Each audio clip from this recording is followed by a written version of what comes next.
Dr. Ross. I'm the Vice Chair of the Reparations Commission. I need to speak into the mic. And unfortunately, the Chair of the Commission, Kayla Reed, could not be here tonight, and so we'll move ahead, and of course she'll be updated. It's my pleasure to welcome you back for this community meeting. It's an opportunity, it's a special meeting. It's an opportunity to hear from our leaders. You're going to hear from, of course, Mayor Jones, who will be talking about our, as you can see, Economic Justice Action Plan. And she's here with Neil Richardson, who's the director of the St. Louis Development Corporation. Two great people, good friends, who really are just inspirational. The mayor has gone out really on perhaps on a national level, elevating what we're doing with this Reparations Commission. And so we really are honored that she's here tonight to share this economic justice plan. And so here's the order of the evening. We'll hear from one of our commissioners about the mandate, Kimberly Franks. Then we'll have introductions to everyone, by everyone on the commission. And then we'll have our presentation by Mayor Jones and Neil Richardson. And then we'll open it up as customary for input from you, for feedback, questions. And we'll have an opportunity to obviously, as always, gather that information. This is being recorded, and I understand it's being recorded live, so we'll have access to this information. I should let you know that all the previous presentations have been transcribed, and we have copies of all that information. We're going through the presentations, picking up some of the themes that came through with each presentation. So we're really making sure that nothing was missed, and of course nothing will be missed. So we are being very diligent about that. So in the first few sessions, we had this great feedback from the community. And after a while, we were able to take all the feedback and distill it into some topic areas that we thought we should use to focus the report. At the conclusion of all these public meetings, we, the commission, will spend a couple of months really writing things down and drafting a report, which really will culminate in recommendations that came from you, the community. And we decided that we would focus on 6 topical areas for this report. It's not going to be an extensive 1,000-page document with 500 pages of references that no one will read. It will be condensed. We'll make sure that it really is including the information, in a usual, relevant, readable manner, with the recommendations there, preceded, of course, by an executive summary. So you will be able to see this, grab the information. No time will be lost in you understanding what transpired and what is being proposed. So these proposed issues for the report include housing, neighborhood and the built environment, education, public health, and state of violence. And now we will have an opportunity to hear about the 6th area of that report, jobs and the economy. And so it's just wonderful that we actually will have the mayor here with Neil Richardson addressing a core part of that report. So I now have the commissioners introduce themselves. We'll start on with you, Delisha. Good evening. I am Delisha George. I'm the program manager for Deaconess Foundation. I am honored to serve on this commission, and I am especially interested in learning more about philanthropy's role in reparations. Thank you. Good evening. My name is Gwen Moore. I'm a resident of Penrose Park, and I just want to welcome everybody here. I think all of these public meetings have been very impactful. The testimonies have been powerful, and I think they've been unifying as well. So thank you for coming. Good evening, all. Okay. Yeah, I can. Thanks. Good evening, all. I'm David Cunningham. I'm chair of the sociology department at Washington University, and I want to just echo the other commissioners' welcome. It's really, as always, it's great to have you here and to be working with you and for you here. I'm really looking forward to the mayor's presentation tonight and benefiting from that. And as Dr. Ross was saying, we've been working really hard to really focus what we've been gleaning from testimonies in order to organize all of our work related to these reports. And really all of that always goes back to what we're hearing from you and trying to make sure we take those truths in and incorporate it to what we're doing. So thank you again for being here. Good evening. My name is Kimberly Franks. I'm a Southside City resident. Can you all hear me? I'll just project. Good evening. My name is Kimberly Franks. I'm a South City resident. I'm a non-practicing attorney and a business owner, and it's just been great to be part of this process. I've been really interested in the work that we've been doing and really shaping this into a process in which there is active and hearty community engagement. So I always look forward to you all's comments each meeting and taking that into consideration as we continue to evolve our work, and also look forward to hearing about what's going on with the city in terms of economic justice. I'm Reverend Kevin Anthony, and I'm here, pastor Pilgrim United Church of Christ. I'm a resident of Tower Road South, longtime resident of St. Louis. And I want to say again, thank you for being present this evening. I also want to applaud you for your commitment for coming out to all of these meetings and taking the journey with us. Another way to say that. And we look forward to continuing this work. And thank you, Mayor Jones, for being present tonight.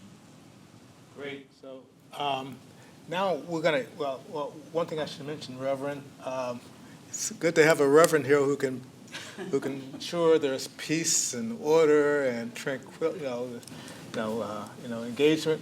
And so he's going to make sure that when we do our questions afterwards, that we really adhere to a protocol that will allow all of us to be actively engaged. So, Reverend, why don't you tell them about that protocol? Oh, yeah. So when we have the public comments, what we ask that you do when you come forward to share is to give your name and what particular neighborhood you live in. You have 3 minutes for your comments to share on whatever it is around reparations and how you would like to see the commission continue its work. And we fixed that trap door so no one's going to fall through that. We'll make sure. So next I want to ask Kimberly Franks to really review our commission mandate and executive order. Do we have that on the screen, Delashay? We don't. Okay. Yes. She can read off that executive order. We want to make sure that we do this for every meeting. Want to absolutely adhere to the mayor's order and that mandate. This following Executive Order 75, establishing the City of St. Louis Reparations Commission, was signed into action by Mayor Tashara Jones on December 7th, 2022. This here is our call to action, our mission, but certainly not our North Star. So I will read aloud as it's written. Executive Order on Reparations. Establishing a community-driven commission to assess the history of slavery, segregation, and other race-based harms in the city of St. Louis, explore the present-day manifestations of that history, and ultimately recommend a proposal to begin repairing the harms that have been inflicted. Whereas centuries of American slavery, segregation, racism, racial capitalism, and injustice have reinforce that racial hierarchy that remains in place to this day, and whereas a growing tapestry of equity-based analysis, books, exhibitions, studies, reports, consent decrees, and more have shed light on the unique role that St. Louis has played in the development of racially exploitative practices and structures. And whereas these works document and detail a long history of racialized exclusion, extraction, and violence that has led to St. Louis becoming one of the most segregated and racially inequitable major cities in the nation. And whereas, in order to address these challenges, we must start by recognizing that extreme racial disparities are not natural or inevitable, but are instead a function of public policy and political will. And whereas, the National Coalition of Blacks for Reparations in America, in COBRA, defines reparations as a process of repairing, healing, and restoring a people injured because of their group identity and in violation of their fundamental human rights by governments, corporations, institutions, and families. And missing a page.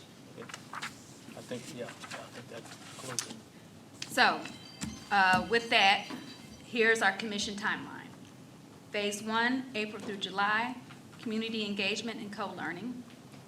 Phase 2, August to December, analysis and recommendations. And where we are now, Phase 3, January through March. And that has been extended That has been extended to September. to September. This involves release draft report, including recommendations, engage public for feedback to draft, and final submission to mayor and board of aldermen in September. Thank you, Commissioner Franks. Now it's my pleasure to invite the mayor, and she'll be followed by Neil Richardson. Neil, you're more than happy to come and occupy the seat here, too. Hi, good evening. Thank you for the opportunity and the invitation to attend tonight's meeting. I've said it before and I'll say it again. People closest to the problems are closest to the solution. I established this commission and appointed some of the brightest minds in our city in order to chart a course to restore the vitality of Black communities in our city after decades of disinvestment. St. Louis can succeed as a city if over half of it has left to fail, and over half of it has been left to fail for decades. A part of my administration's push to ensure that every community in our city benefits from economic growth, the St. Louis Development Corporation has begun the implementation of the Economic Justice Action Plan, which proposes targeted investments in underinvested communities in North St. Louis and parts of South St. Louis in order to accomplish clearly defined goals that lead to better economic outcomes for our city and for all who live in our city. This plan includes heavily empowering, developing, and transforming neighborhoods across St. Louis so our economy can grow in a just and equitable manner. In my eyes, the Economic Justice Action Plan is rooted in the need for restorative justice in our communities. And this plan is being touted in other cities as an example of a roadmap to use for reversing the harms of the past. With that, I'm excited to introduce to some and present to others Neil Richardson, the President and CEO of the St. Louis Economic Development Corporation, who'll give an overview of the purpose of this plan, our current status of SLDC's efforts, and the future outcomes we can expect to see from our city. Thank you.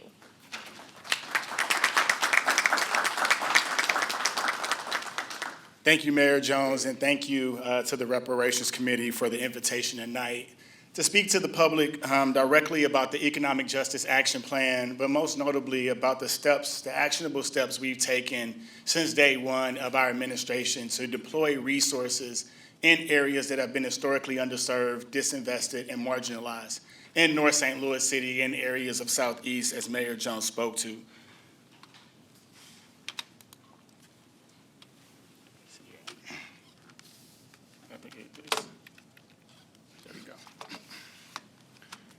So I want to start off by noting some of the challenges with the market conditions of where we are today. Because for too long, I think it's become a nomenclature or a token to talk about diversity, equity, and inclusion. But we don't talk enough about justice. We talk about equity, about meeting people where they are, without recognizing the conditions that put us in the place in which created the conditions in which we are today. And so justice is not just meeting people where they are, but it's repairing the harm that was caused and created in order for us to overcome these challenges. So what you see here is what is the purpose behind the Economic Justice Action Plan and why it's critically important to support the future of all residents in the city of St. Louis. From these stats, you can see the average black household income is 1/10 of what a white household income is. We see that the average earning value for a black employee is only 48% of what a black employee makes. And this just doesn't impact their current income inequalities. This also conditions and challenges their ability to access capital, to be able to purchase a home, to be able to start a business, and to be able to achieve their full economic potential. As we see, homes that are in black zip codes are worth less than 1/4 of the value of predominantly white zip codes. And black applicants are more likely to be denied mortgages and be denied loans. And if they are approved for mortgages and loans, they have to pay higher rates and higher terms on those loans that they receive. And so as we're talking about justice, it's being able to recognize the challenges that we're faced today and putting in clear interventions to reverse those decades of disinvestment and that growing wealth gap that we continue to see. Because over time, we see wealth passed down from generation after generation. There's been a lot of conversations and discussions about inflation, about rising home values, but that also has increased the average wealth gap between black and white households. And this is not uncommon for St. Louis. The stats I provided before were the stats of across the country. But as you can see here in the city of St. Louis itself, we are a city that was built for 1 million people, and now we're teetering just around 300,000. And what you've noticed through our latest census, between 2010 through 2020, we lost over 27,000 black residents. As a whole, we lost 17,000. And so what that shows is that our black families, our black households, our black residents doesn't feel like St. Louis is working for them, that the city is working for them. And they've decided to achieve and chase economic opportunity in areas that are not within the city because they no longer have hope that it exists. And so this is not just a social imperative for this administration. This is really focused on an economic and financial imperative as well. Because as we continue to lose population in our city, it impacts our tax base, it impacts our resources to help pay for infrastructure, help pay for our schools, and other challenges that we see. As I said, our city is 66 square miles, and approximately 60% of that city is in a HUD-qualified census tract. These are areas where the average median income is 60% of the area median income or below, or have a poverty rate of 25% or more. And as you look in North St. Louis City and in Southeast City, that is the 100% of where the qualified census tracts exist. So every census tract north of Delmar is considered impoverished. And so as we have these unprecedented once-in-a-generation set of funds, we are intentional about investing in these HUD-qualified census tracts because, as I stated before, without clear interventions to be able to reverse these decades of disinvestment, we'll never be able to get out of this hole, and we'll continue to see our city fall behind. And that's what drives us to drafting the Economic Justice Action Plan around 5 primary goals: strengthening neighborhoods, closing that wealth gap that I spoke to, improving health and educational outcomes, which ultimately will allow us to expand our tax base and grow our city population. This work for me isn't just my profession. Yes, I have the background and experience to do this job and be in this role, but it also is personal for me. I grew up in a Lewis Place neighborhood. My parents still live there. I attended Rankin Technical College. I tell this story all the time. I grew up and I was raised in Lewis Place. I went to church in the Ville. I went to elementary school at Ashland Elementary, and my grandmother lived in Penrose Park. So North St. Louis City for me, again, is not something that I just see as data on a page. These are real lives of people that I've interacted with, real assets that I visited that has made me into the person I am today. And I want to see us be able to relive and create a greater environment for our future generations to grow and thrive. Some days I wish it wasn't as personal, because I'd probably be able to get more sleep at night. But I also understand the challenges and the impatience that our community has with the lack of growth and the lack of economic potential that we have and that we have at our disposal that has not been realized in North City. And so we are focused on 3 concrete pillars to take action today. Because as I said, I know we've waited decades and we've been marginalized for generations, specifically in North St. Louis City. And so we have to take action now. Through 3 core pillars of economic empowerment, equitable and inclusive development, and neighborhood transformation.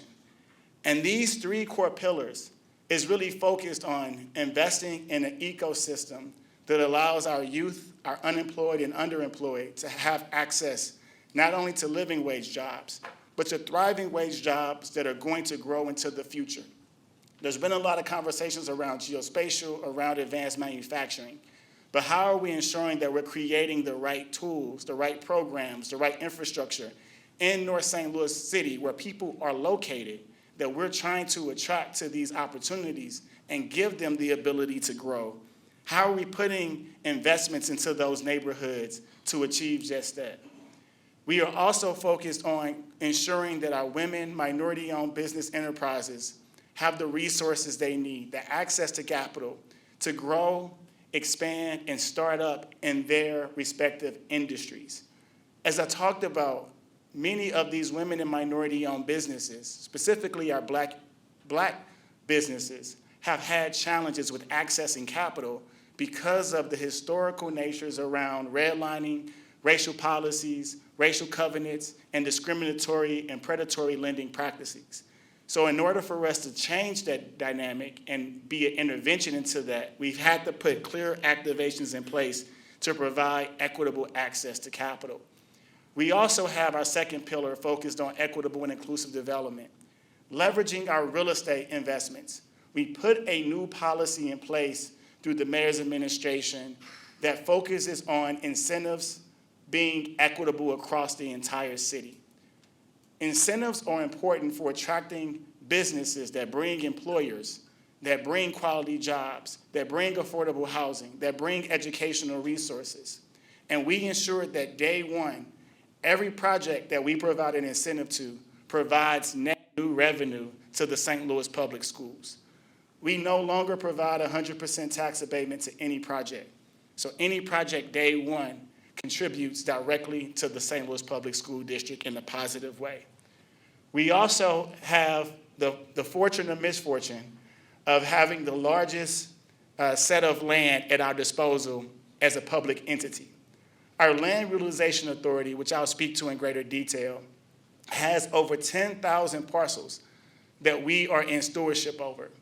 And it's our responsibility to maintain that and bring it back to its full economic functionality.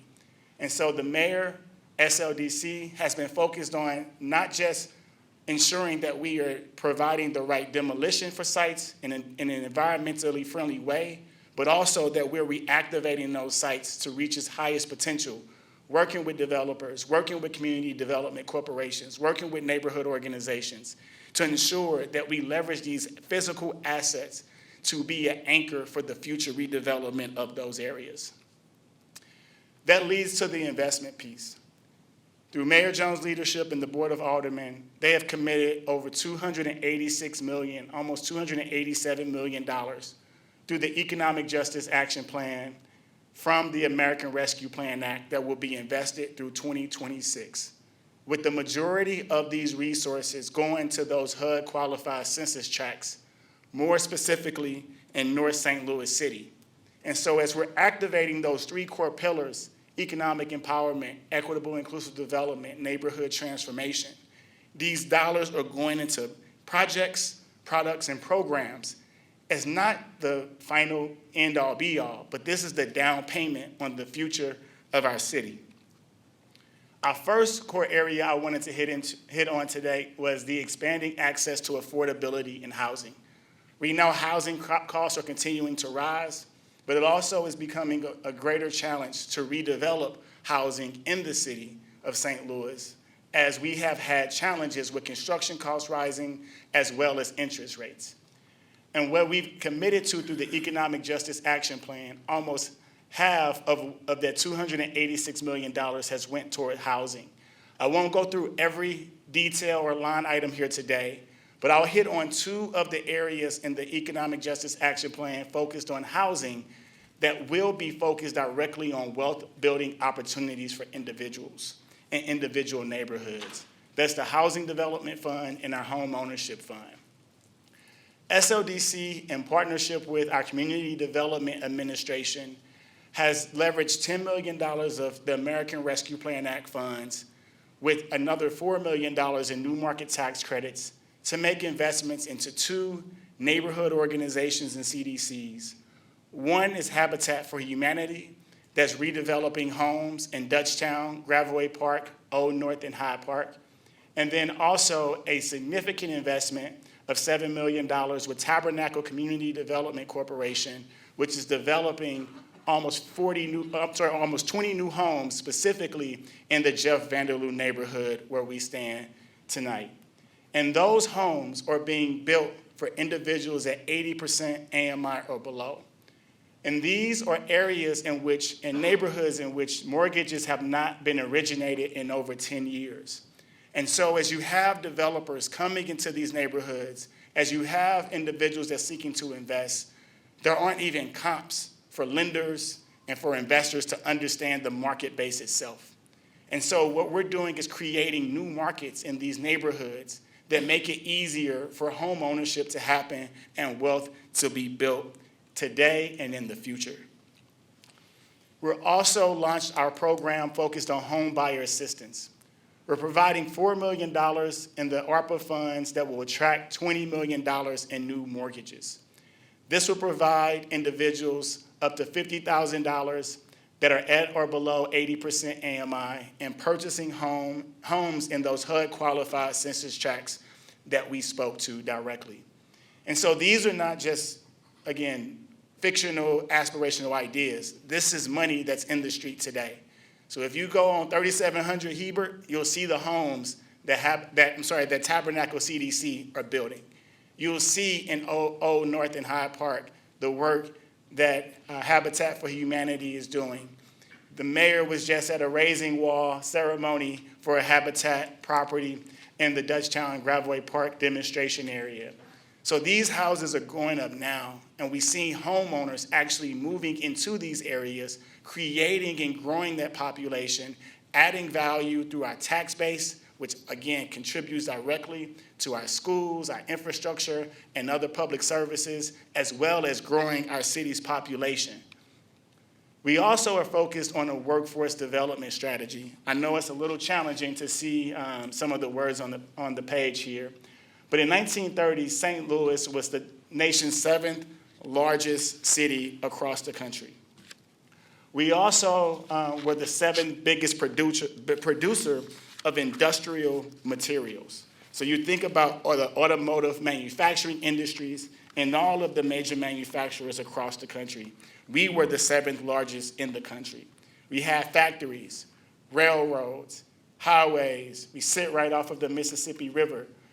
We have the logistical infrastructure to once again be the manufacturing epicenter of the country.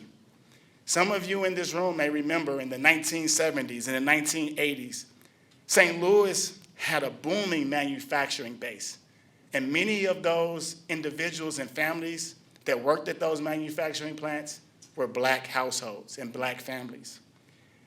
Since the 1980s, St. Louis has lost 20% of its manufacturing jobs. Black male unemployment rate rose rapidly at a rate of 2.4 times faster than the white male. And this also led to us across the country.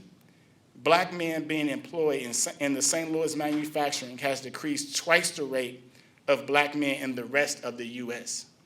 And so when we were at our prime, when we were teetering around 1 million residents, our booming Black neighborhoods was actually growing our economy in the city. And that's how we were built. And so as we've seen those manufacturing jobs decline, so has our city. So we've put a direct focus on manufacturing and building an advanced manufacturing innovation district within the MLK corridor. Today, we see about 3,000, almost 4,000 residents with about 1,900 jobs within this area. But through this plan, we hope to double that over the next 5 to 10 years. We hope to grow the median income and address the vacant lots that are within those communities. We leverage at SLDC the American Rescue Plan Act funds to purchase a vacant manufacturing facility where Killark Electric was located.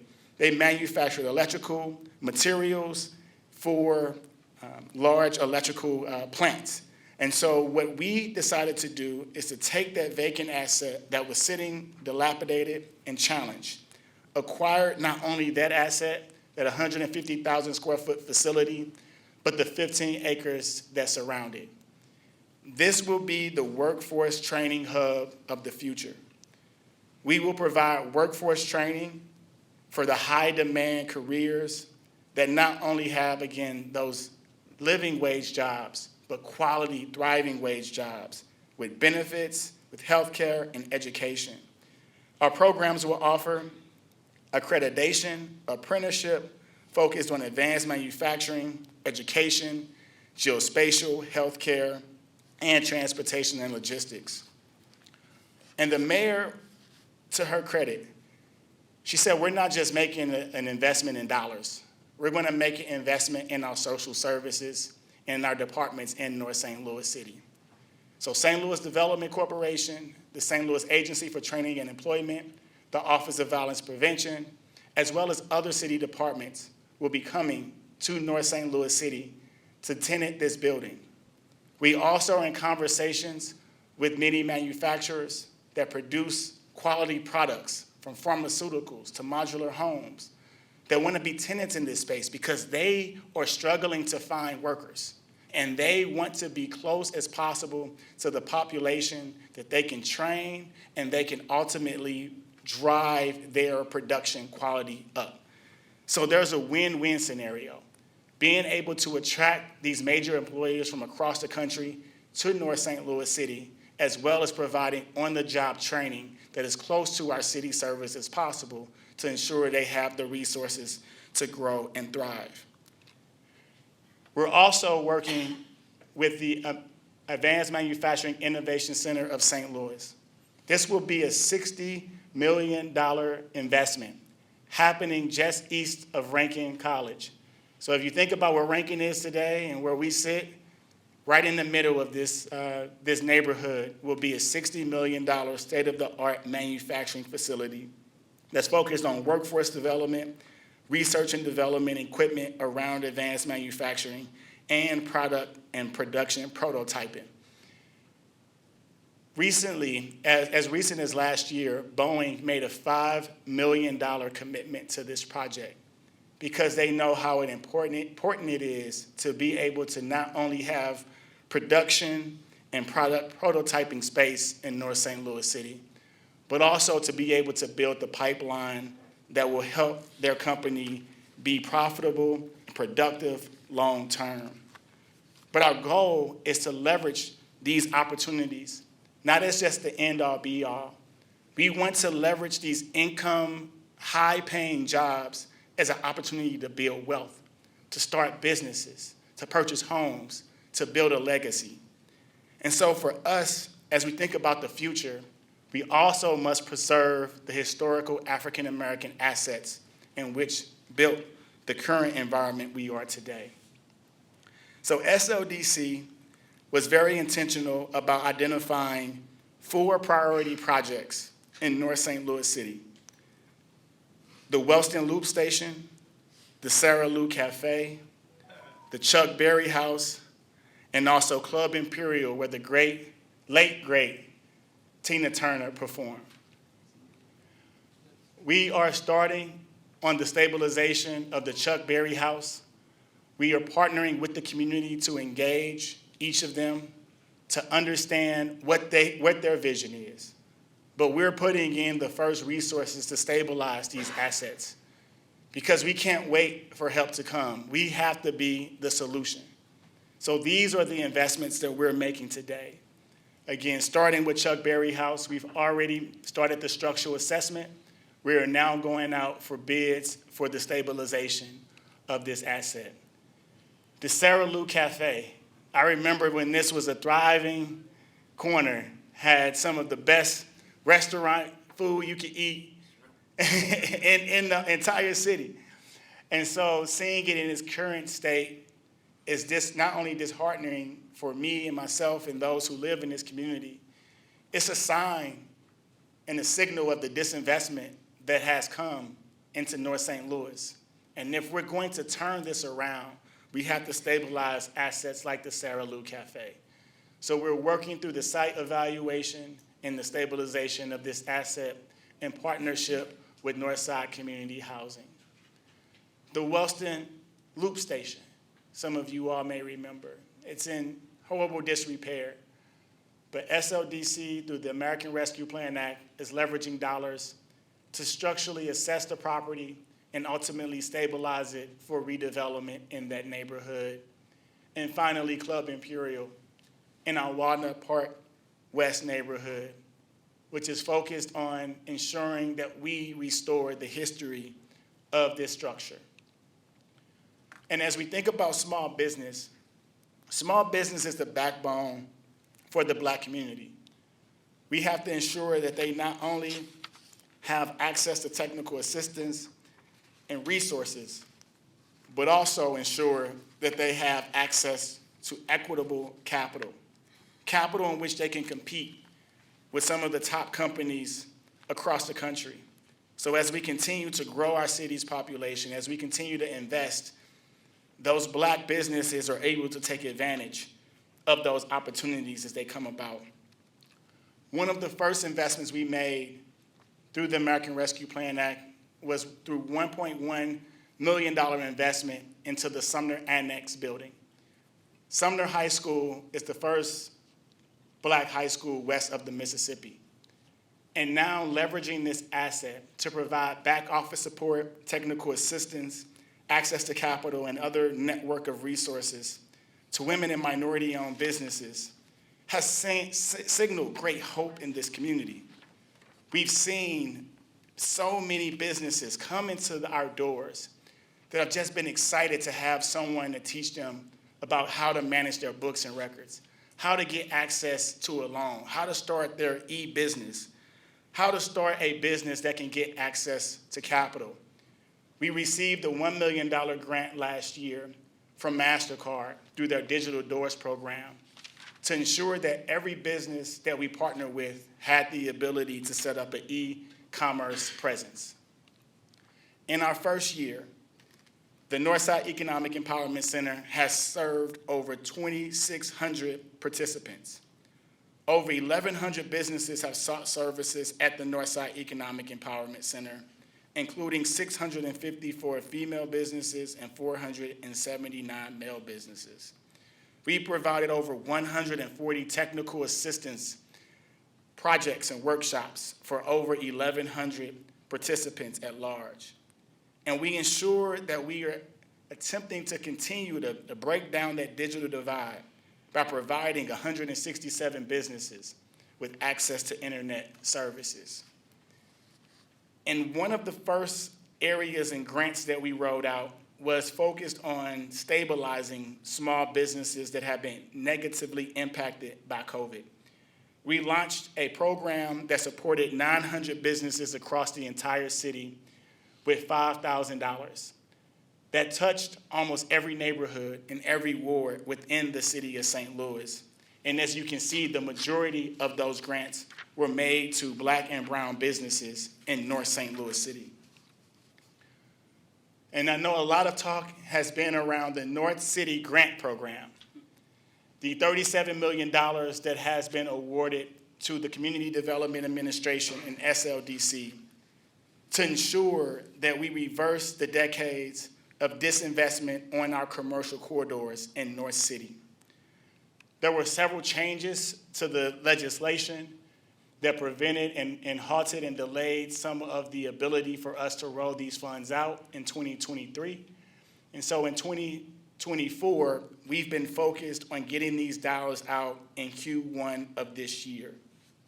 We are focused on all businesses north and nonprofits that are north of Delmar, located in a HUD qualified census tract north of Delmar, and located within a St. Louis Development Corporation Economic Justice Index Area 1 and 2, all north of Delmar.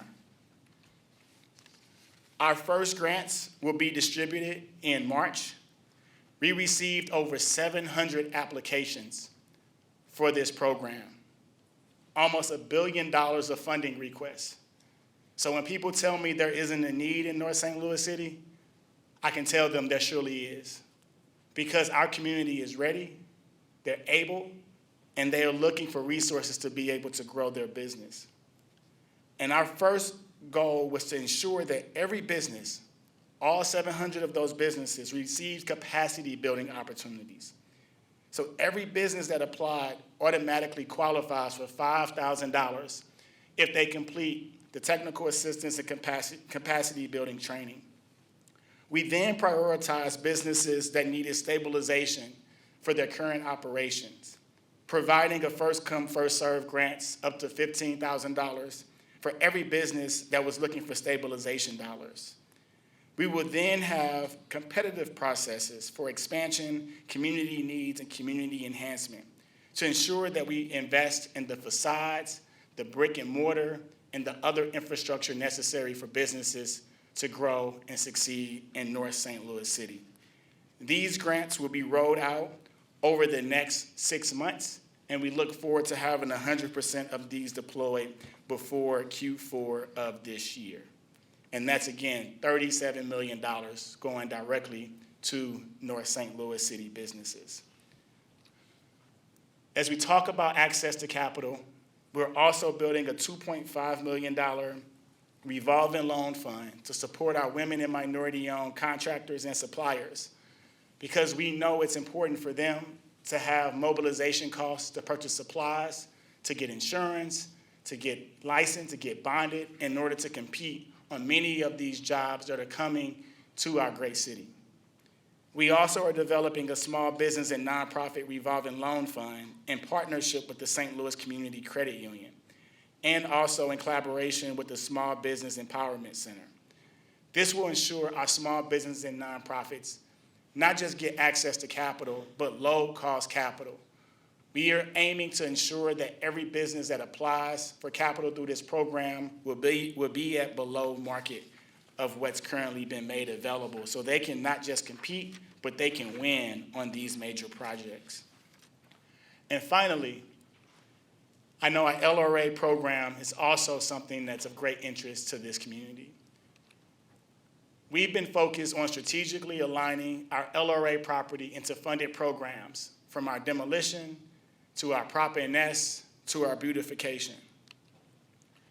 SLDC, in partnership with the Regional Crime Commission and the Missouri Department of Economic Development, is leveraging $15 million through the American Rescue Plan Act to ensure that we are disassembling properties in our challenged communities that meet certain criteria.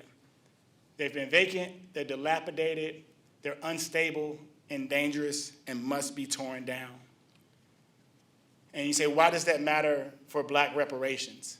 It matters because the majority of our LRA property are in Black communities. what we see is out of our almost 10,000 parcels of vacant property, about 2,000 vacant buildings and structures exist on those parcels. This $15 million that we will expand through 2026 will allow us to demo almost half of that inventory that's been sitting vacant and dilapidated.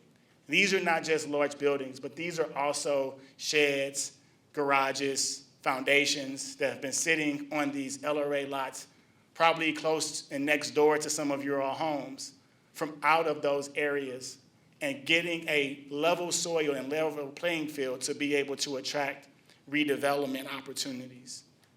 So our goal, again, as we are preserving these assets, is to, one, ensure that we are assessing them, and if they're ready to be torn down, as similar to what you see here, we will begin to remove those assets to create a more productive use for that land. Our first LRA demolition through this program was January 26, 2024, in the Jeff Vanderloo neighborhood, and we will ensure that we continue to prioritize areas within our HUD qualified census tracts that have these vacant properties. But as I spoke to, our goal is not to just demo properties, but we're also putting dollars towards stabilizing assets through our Prop NS program, as well as our building stabilization program through LRA. And not just bringing properties to stabilization, but bringing them ultimately to redevelopment to be able to produce the highest, again, and best use for the residents that live there. And I think this last slide that I wanted to share is important because the federal dollars, the public dollars that we have, does not equate to the problem that we're aiming to address. We have billions of dollars of challenges.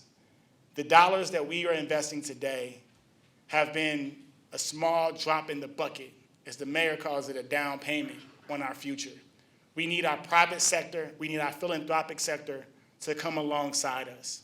And so we've challenged, and we've been met to that challenge with many of our private corporations, with our philanthropy organizations, to work with us towards a goal of $1 billion by 2030 towards these efforts. And as you can see, through the public resources of the city's ARPA funds, the Build Back Better program, the state of Missouri, the Infrastructure Inflation Act dollars, we are looking to commit from the public sector almost $396 million. And as you see these larger buckets in the private sector, as we are continuing to stimulate that growth, they can leverage these public resources to drive long-term viability. I am a recovering banker. The mayor was able to persuade me to come from U.S. Bank, where I was the vice president of business impact, where I worked on products and services across the country, increasing investments for Black businesses, banks, and communities to $256 million in 1 year for U.S. Bank. And that was around intentionality of working with the public sector and working with the philanthropic sector to achieve these goals. So it's possible, it's doable. The public sector has to drive the way, and that's what the Economic Justice Action Plan is centered around. And now we're partnering with the private and philanthropic sector to be able to ensure that we sustain these initial investments for long-term success. That's my time. Thank you.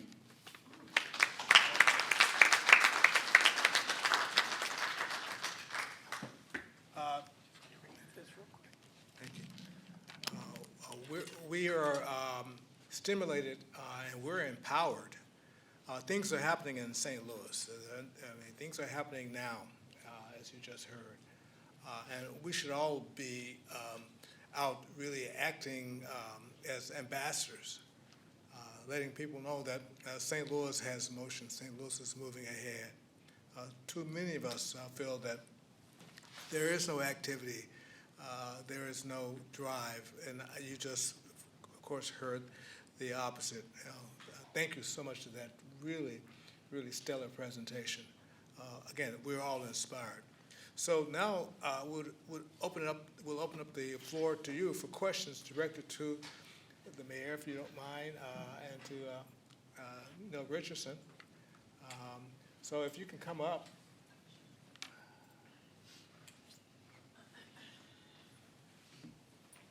And if you have questions, please use the center table there with the microphones, the 3 mics.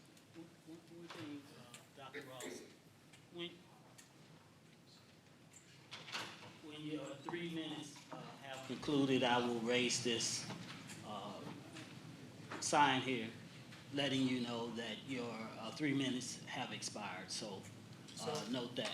So let me just frame this. Again, we want to have questions directed to the mayor and to the director of our development corporation. We also will have questions directed to the commissioners per se. And so let's start with allocating around 15 minutes, Mayor, for questions to these two. And then we'll have the questions for the rest of the panel. And should the audience, you're in charge, okay, you're driving this. If you feel that you want to go on past that, then say, let's keep going, okay? So, please. Who's Questions? first? Step up to the mic. I have a quick question, Mayor. I just am curious, how do you guys view reparations in context with this economic justice plan? Just to help us understand, are they separate?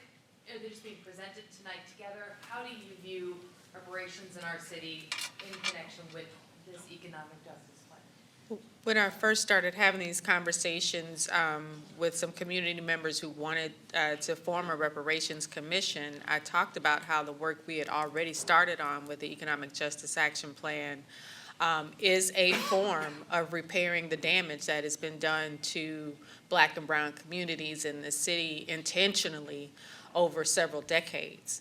So we do see this as a piece, but not the entire puzzle. Yes, ma'am. Good afternoon. My name, Speaking to the mic in the middle. good evening. My name is Alvonia Creighton, and I have a question about the Economic Justice Initiative. How many of the new homeowners are expected to be Black? And what's the median income to purchase a home? You know, 95% of Black people are in some form of poverty, and you talked about the Right. 80 AMI, but how many are expected to really be able to purchase a home through Yeah. this program? Yes, ma'am. So our first goal is to limit the ARPA funds that we have at our disposal to individuals at 80% AMI. So for someone that has a household of 2, it's approximately $52,000 or below. So our goal is to really be focused on ensuring that we are reducing that equity amount on that house that you purchase. And so if an individual, you don't have to buy a $200,000 home with this money, right? You can buy a $150,000 home. Our goal is to drive down the ultimate mortgage that you have on that property so that an individual isn't paying more than 30% of their income on their living expenses, so their rent, their mortgage, their utilities. So through this program specifically, our goal is to get the average mortgage below 30% of the income an individual would pay based on the amount of money that they earn. When many banks and financial institutions do their lending criteria, they want to see the available capital or the available income this individual can actually pay towards a mortgage and interest and other principal amounts. And so what they look at is, does that person have the ability to cover at least 30% of their income towards this expense? And so our goal is to be able to buy that down. So instead of someone having a $1,400 mortgage, that mortgage can be dropped down to $1,000 a month.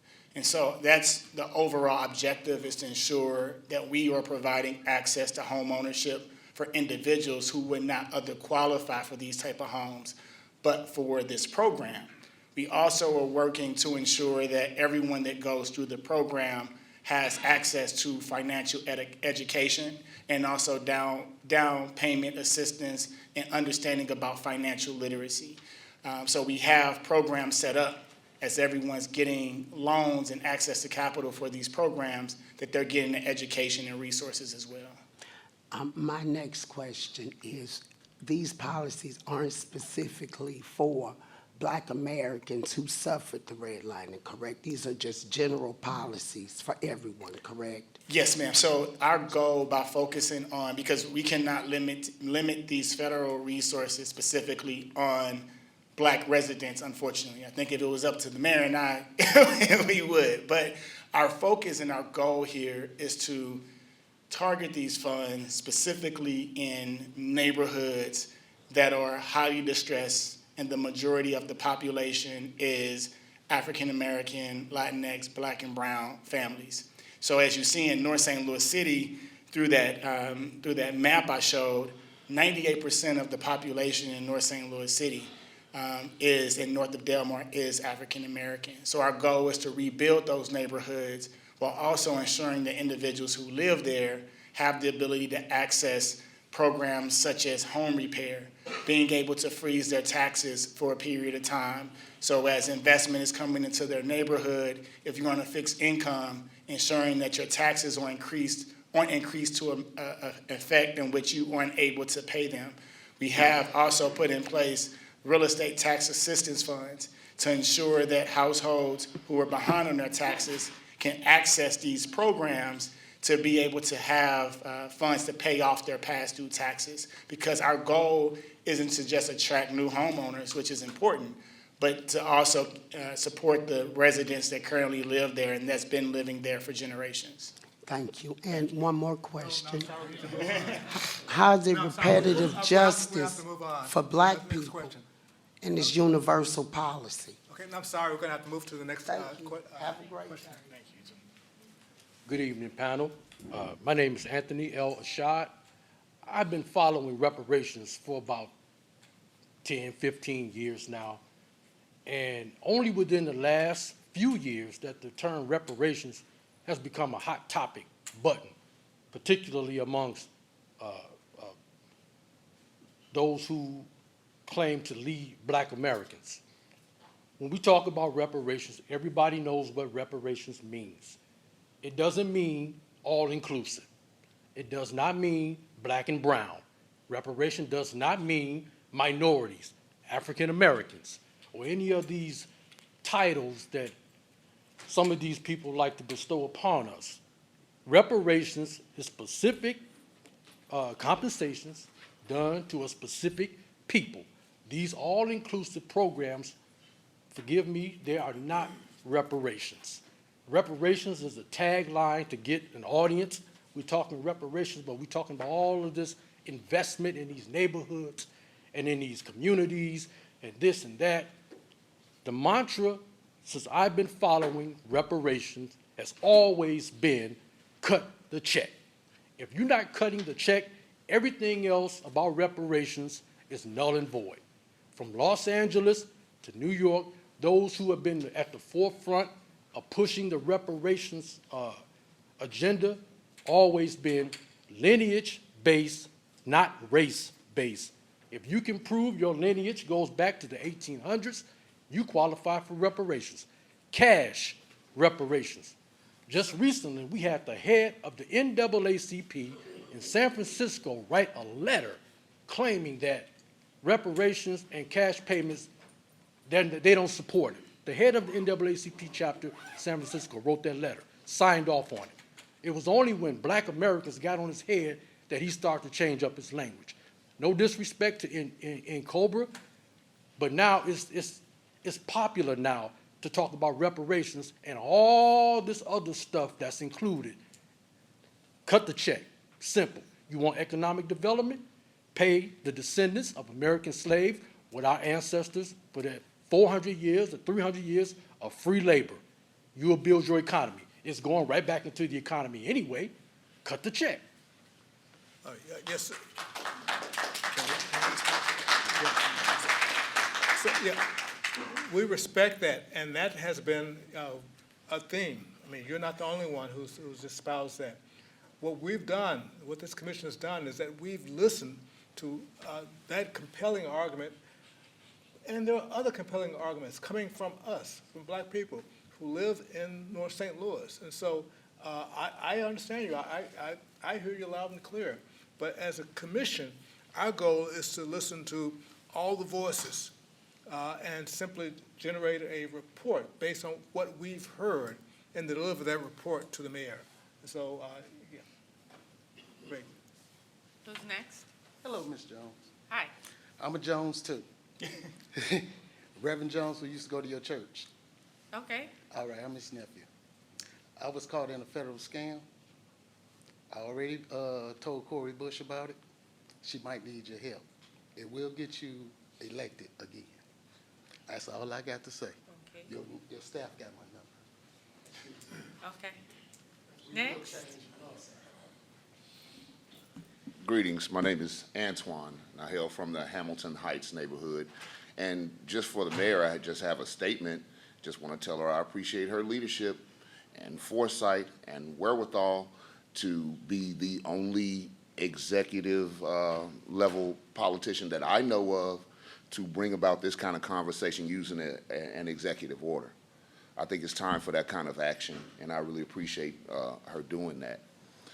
And to the commission, I want you to know that Evanston, Illinois, we consider that a failure.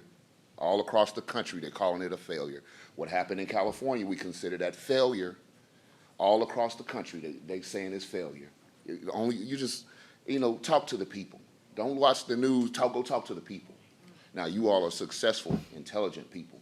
Each one and all of you on this panel have been successful at the things you've put your mind to, and we appreciate you for the contributions you've made to St. Louis. But it's time for you to make a revolutionary move and put lineage-based, black Americans who can trace their lineage back to the time of slavery, cash payments, direct cash payments. We don't want to accept anything less than what we've seen other people who have been harmed in this country have received. I understand I'm asking you to do something revolutionary. It's not up to you to determine what's going to be done with your recommendations after you make them. Give those recommendations to the Board of Aldermen and to the mayor, and then let the people get with our representatives and see how we can push this thing forward. We need that cash payments, and we need it to be lineage-based. If they can't do it, then they can't do it. If we can't make it, if the people can't get with their elected officials and make that happen, then that's that. But your responsibility is continue to be successful people. Do something successful. This is the heart of America. If it doesn't happen here, New York is not going to do it. The West Coast is not going to do it. It's up to you, It's up to you, and we depended on you to just put it in there. Put it in cash payments. Black Americans, specifically, who can trace our lineage back. I want to send out love and solidarity to the descendants of the enslaved people who are going after St. Louis University. I want to send love and condolences to all the ancestors who suffered under that institution, and I want their descendants to be paid. So y'all can keep playing with us. We'll go piecemeal, we'll go part by part, we'll go to the, all these institutions, and then after we get through with that, then we'll still make the government come back. And we'll still force the government to go to these same institutions and ante up again. So the best thing you can do is be courageous. I know you're all courageous people. Continue to be courageous people. Continue to push, the envelope. Continue to be successful. Make St. Louis Reparations Commission a successful by including the things that I mentioned. I appreciate y'all letting me speak. Thank you.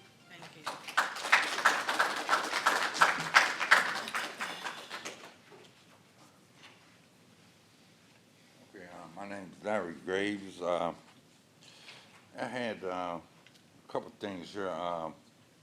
The banker, he's thinking about redeveloping, mostly consisted of low-income housing.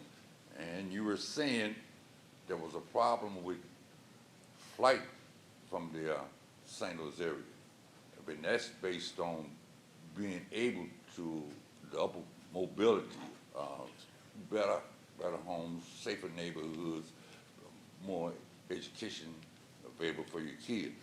So I was thinking, why not develop middle class and upper middle class development instead of low income. They'll give you projects anytime you ask for it. If you tell them, well, we need another project to stack black folk in, they'll do that at any time. So I'm thinking, why don't you try a different approach and try to develop some middle class and upper middle class stuff and get a tax base for So before you respond, I just want us to be attentive to the time, because again, Well, I only been about a minute. I know, Tired of I'm just me, I'll saying cut that out. the mayor's been really gracious, and so I'm gonna have all the responses, try to make it as crisp as possible. Yeah.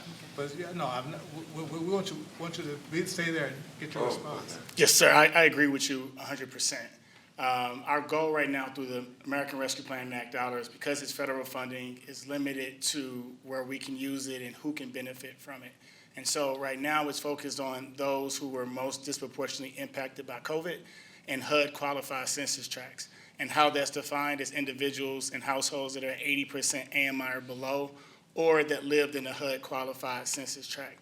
And so our goal is to invest into the areas in which we have the funds to do so, but also being able to create a market where those middle income families can now be able to access mortgages in these neighborhoods. The challenges in the Jeff Vanderloo neighborhood, for example, is there are not any comps for mortgage lenders or even investors to understand. And so what we're doing right now is creating those new markets, those new comps. So now someone that is in the middle class can be able to now have access to a mortgage through those lenders that are starting to lend in these areas. We also are working with the workforce development to ensure that people are getting access to thriving wage jobs, quality jobs. So then we are able to build that economy, training those individuals to be able to move into housing opportunities, not just affordable, low-income housing, but ultimately for them to be able to move into workforce housing and build wealth and ownership, home ownership opportunities. So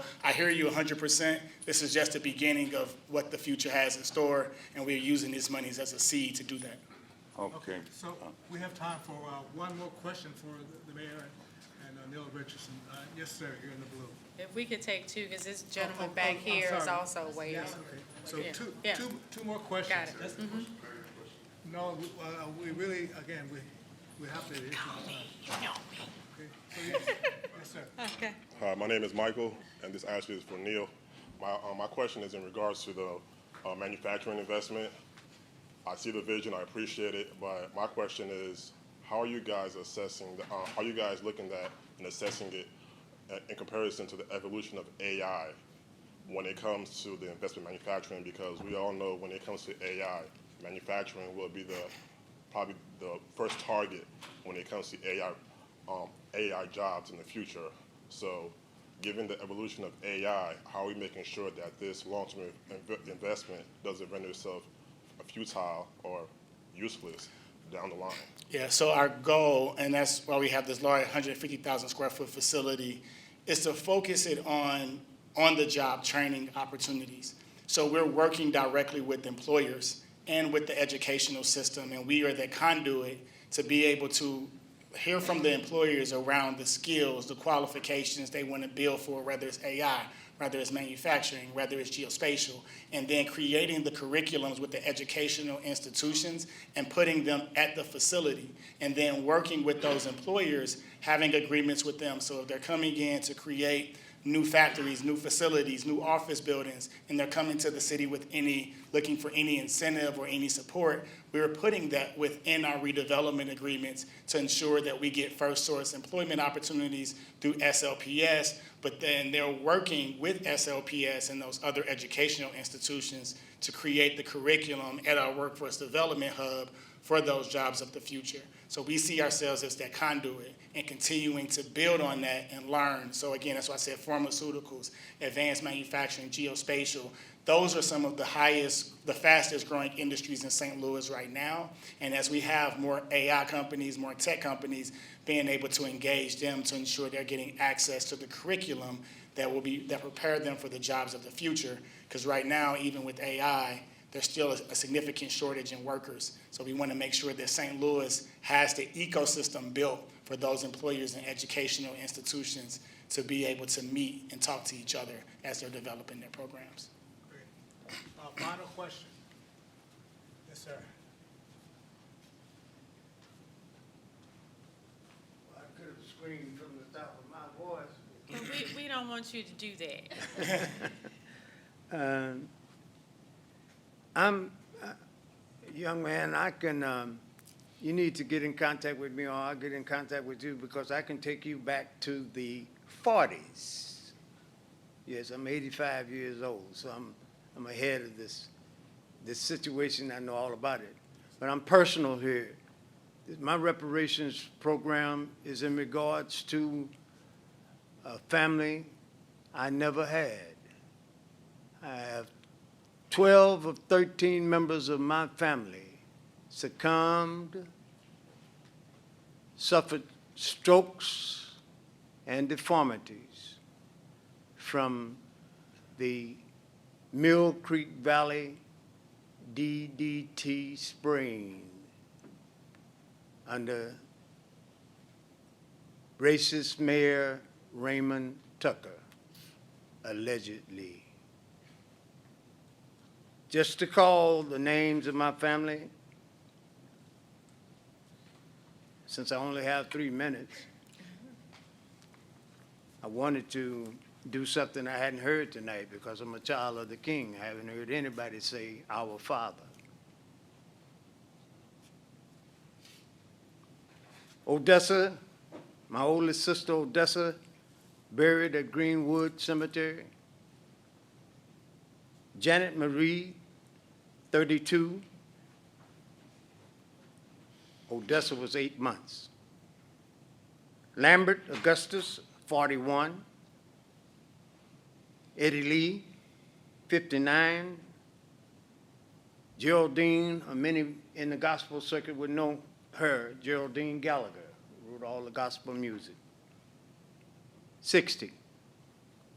Freddie, my second oldest brother, who he and I are the only two in the family that surpassed 80 years. And I'm under cancer. That's what I'm a veteran. My father and my mother. My father was 58. My mother was 68.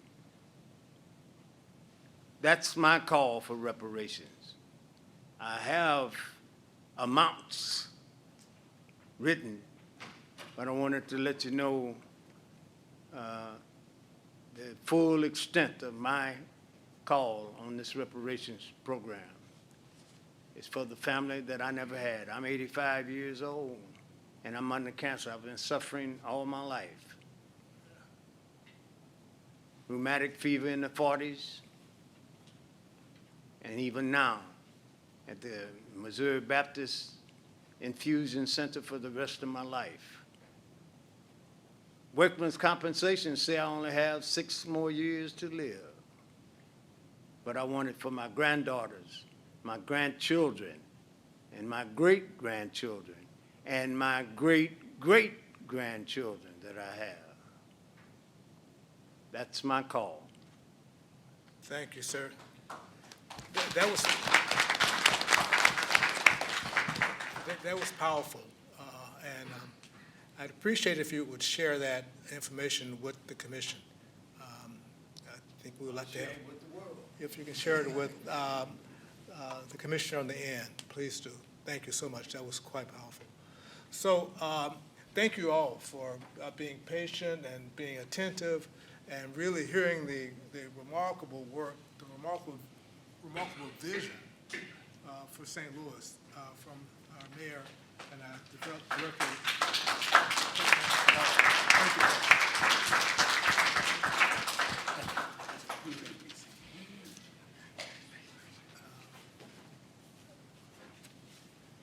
That was quite powerful, and everyone had a voice and they were heard. Now we're going to turn this over to public comments. So now is your opportunity to talk to the commissioner. I know some of you have already done that. And so, so the clock has been clicked to zero. And so now please present a question as you desire to the commissioners. And as you come up, please, as usual, give your name and your place of residence. My name is Travis Cotton. I live on the north side, Okay. Vanderbilt. But I have a question. Do you guys know how much has already been spent on the war on poverty? The war on poverty, meaning Yeah, the one that started in 1964. So far, $22 trillion has been spent on the war on poverty, and it seems like we haven't gotten that far. Of that $22 trillion, 70% of that money is spent on administering how to spend the $22 trillion. So only 30% of the money reach the people. So going forward, you know, we have to have checks and balances in place that's going to help. If somebody gives $1 million for the community, well, then the community just got $1 million. They didn't get $300,000, they got $1 million. So we have to start putting checks and balances so we can see where this money is actually going, because there's tons of programs out here that's actually trying to help out with reparations and making things right. But it seems like when you go to them, they're not doing what they're supposed to do, which actually falls back on the community. So if the people that we go to receive some of these reparations and things like that, if they're not actually administering the funds correctly, for example, there was a greenlining program. I ain't gonna say the name of the bank or nothing like that, but they didn't do what they were supposed to do, and they used the mayor's face to go out and attract all of these people. And then I was actually upset because I believed in the program, and it said that it's going to change the dynamics of the community. Giving somebody a mortgage over the value of their house isn't going to change the community. It's just going to put the borrower underwater. So I really do like the program that they introduced, because it seems like it's a down payment program so that there's going to be an actual sale, because that's how you change a community. You need comps. So if you're just giving somebody a second mortgage that's $75,000 over the value, you're not helping them, and you're also not helping the community, because the recidivism isn't going to be there, because eventually they're not going to be able to keep up with their mortgage payment. Even if they sold the house, they're going to have to do a short sale. So how are we going to ensure that these programs are actually what they say they are? Because it sparks hope. So when I saw the program, I was like, oh, this is really good for the community, because I'm thinking they're going to do a whole community. No, it's scattered. So, you know, some things have to be done in sectors. And I want to know, how are we going to ensure checks and balances are going to be used when issuing reparations? Because if I'm applying for a mortgage, I'm not asking you for money. I'm just trying to get a home mortgage. So if I'm expecting y'all to give me cash, I want to know, how is this going? Yeah. So, yeah, we're not going to be able to respond because we're still in the process. We hear you loud and clear, and that has been captured. And so the goal of this part is simply to present your comments and your thoughts to the commission, not for us to respond at this time. Okay. Thanks. Next, I've been here numerous times. I just had a quick question. Michael Gregory, owner of ContiSatelliteMedia.com, Voice of Black Americans. When do you all actually want to have the first draft out? Because I know it goes to September. So is the first draft that you give us to look at, and then is that going to be in July or June? so, yeah, that we can answer, because that's more of a practical question. So if we're to present the final, not the final, but the final draft, I say, to the mayor in September, we need to actually have input on what we've drafted, what we've created. And that would probably take another 2 months. And so you're entirely correct that by July, we hope to have this in your hands to review and you know, get input. And then we'll take those inputs and then submit that to the mayor.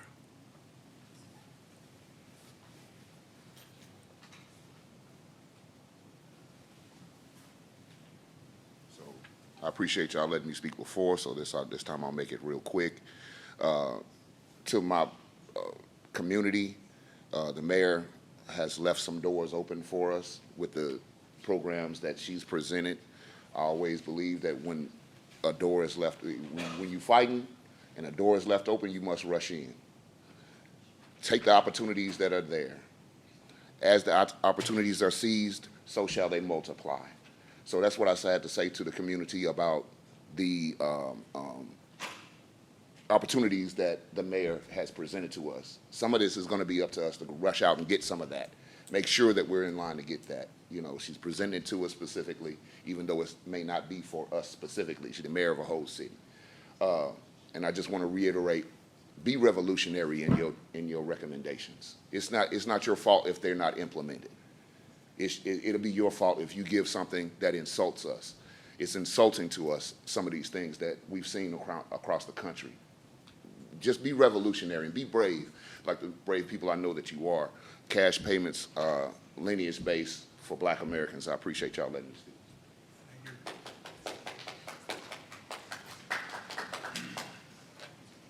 Are there any other comments? Yes, sir. My second question was really one of the questions, like I say, was for the banker. He was pretty sharp on what he was saying, so I was thinking any advancement we have made has been generational. For him to start some sort of program in the educational system or in the schools and teach that,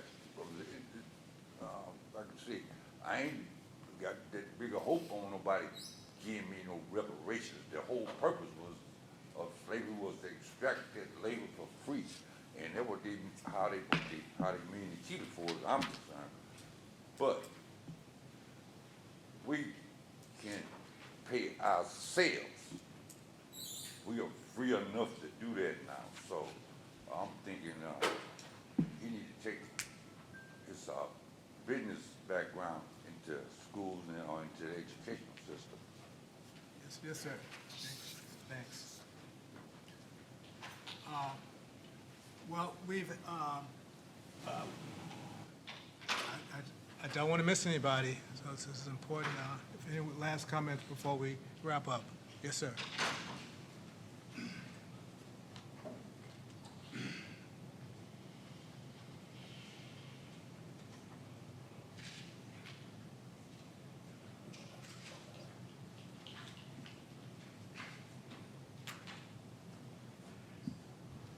Good evening, everyone. Good evening.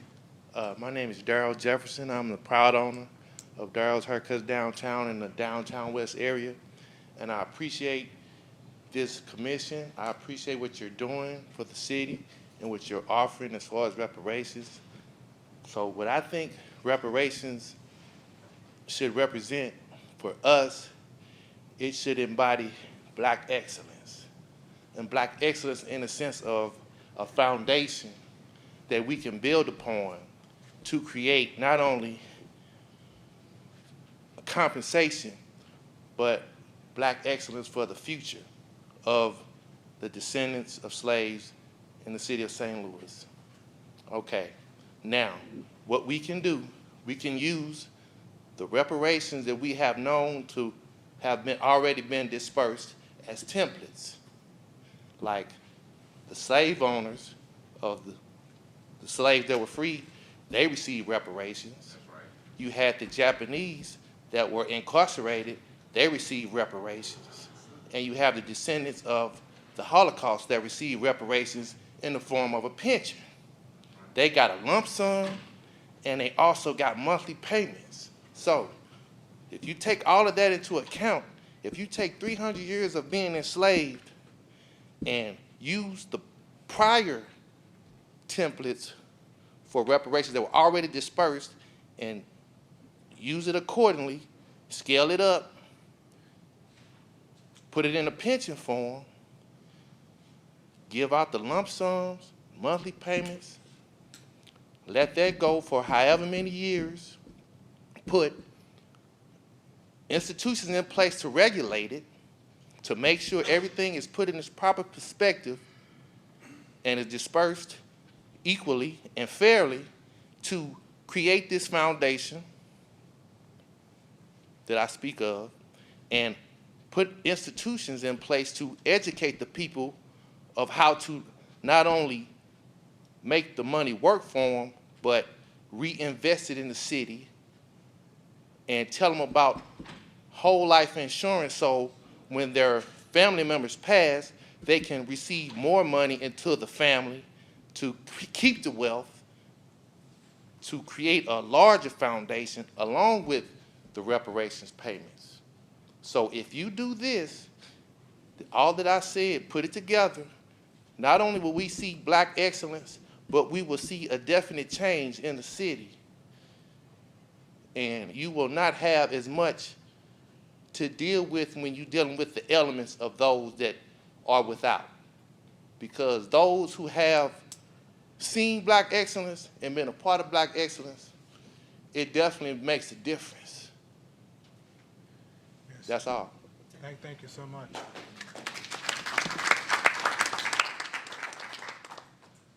Well, this has been eventful, full of emotion, and full of the appropriate advocacy for black cause.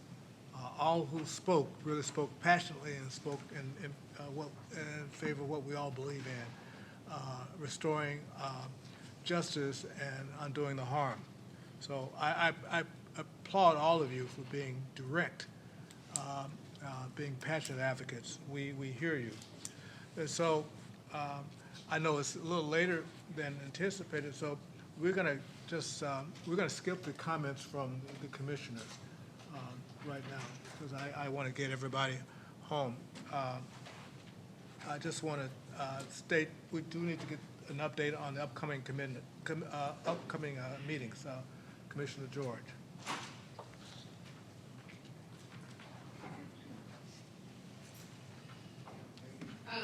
So our March meeting has not been confirmed, but it will be the week of March 25th. And so once we have that date confirmed, which we hope to have that confirmed by the end of this week, we will post that on the city's website, and we will also circulate it. We circulate it amongst ourselves. I appreciate you saying be brave and, things are not our fault. Understand that we do what we can. So I would say that, and please ask for your grace with that, but we will post the meeting, location, and date as soon as we can. Thank you. On behalf of all the commissioners, thank you so much for being here this evening. If you did not sign in, you wouldn't mind